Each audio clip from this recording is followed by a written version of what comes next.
Hello friends, कैसे हैं आप। भारत देश में आज इंसान जो गरीब है वो और गरीब होता जा रहा है तथा जो अमीर है वह और अमीर होता जा रहा है। महंगाई इतनी बढ़ चुकी है कि गरीब इंसान को अपनी रोज़मर्रा की वस्तुएं जुटाने में भी अथाह परिश्रम करना पड़ रहा है तथा उसकी जो इनकम है, कमाई है, वो इतनी कम है जिससे वह अपनी दैनिक आवश्यकताओं की पूर्ति भी नहीं कर पाता।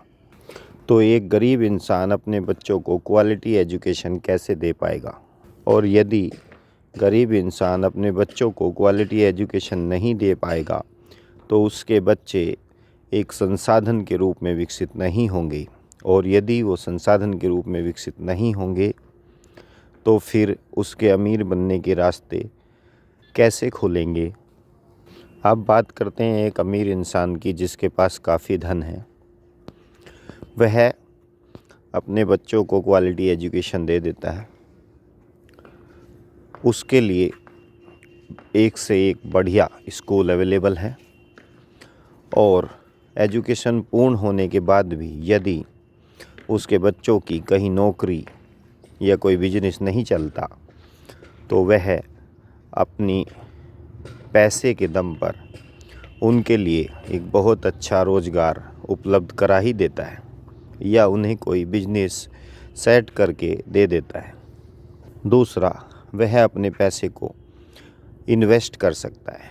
उदाहरण के लिए आज रियल एस्टेट जो प्रॉपर्टी है उसके जो दाम हैं वो अपने चरम पर पहुंच चुके हैं। यदि किसी के पास पैसा है तो वह अपने पैसे को प्रॉपर्टी में इन्वेस्ट करेगा और 2 और 3 साल के बाद उसने जितने रुपए में वो प्रॉपर्टी खरीदी है उसका डबल होके उसे मिल जाएगा। इस प्रकार एक अमीर इंसान अपने बच्चों को, अपने परिवार को सारी सुख सुविधा भी दे पाता है, अपने बच्चों को क्वालिटी एजुकेशन दे पाता है और अपने धन को भी बढ़ाते जा रहा है। भारत में ये असमानताएं बहुत लंबे समय से चली आ रही हैं, लेकिन अब ये असमानताएं अपने पीक पर पहुंच चुकी हैं। भारत देश में 2% लोग अमीर हैं और 98% लोग गरीब हैं। भारत में 3 तरह के वर्ग हैं: गरीब, अमीर और मध्यवर्गीय। मध्यवर्गीय वह बीच का वर्ग है जिसके अमीर बनने के चांस भी हैं और गरीब बनने के चांस भी हैं। लेकिन आज के दौर में 90% चांस गरीब बनने के हैं, 10% चांस ही अमीर बनने के हैं।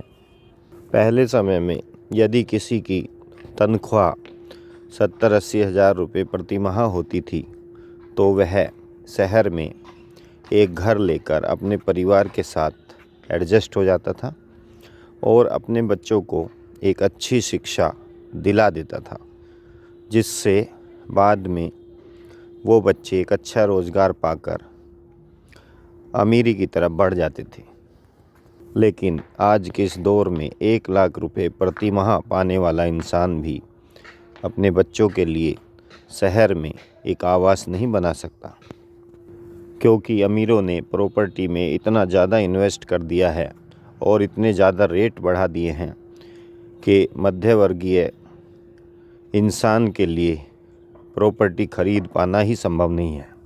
यदि आप किसी कॉलोनी में घर खरीदने जाएंगे तो देखेंगे कि वहाँ पर 10 या 12 घर ही बने हुए हैं और बाकी के 50-60 जो प्लॉट्स हैं वो खाली पड़े हैं। लेकिन जब आप पता करोगे तो आपको पता चलेगा कि ये सारे प्लॉट बिक चुके हैं।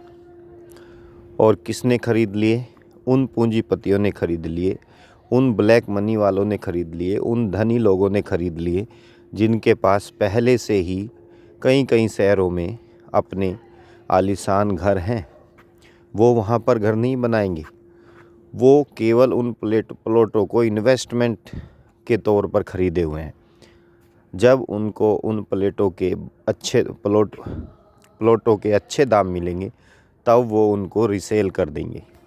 इस प्रकार जिनको उस प्रॉपर्टी की, उन प्लॉटों की, उनमें घर बनाने की आवश्यकता थी, उसको तो वह अवेलेबल ही नहीं है, और जो उनका यूज करेगा ही नहीं उसके पास उसके नाम पर वो प्लॉट रजिस्टर हैं।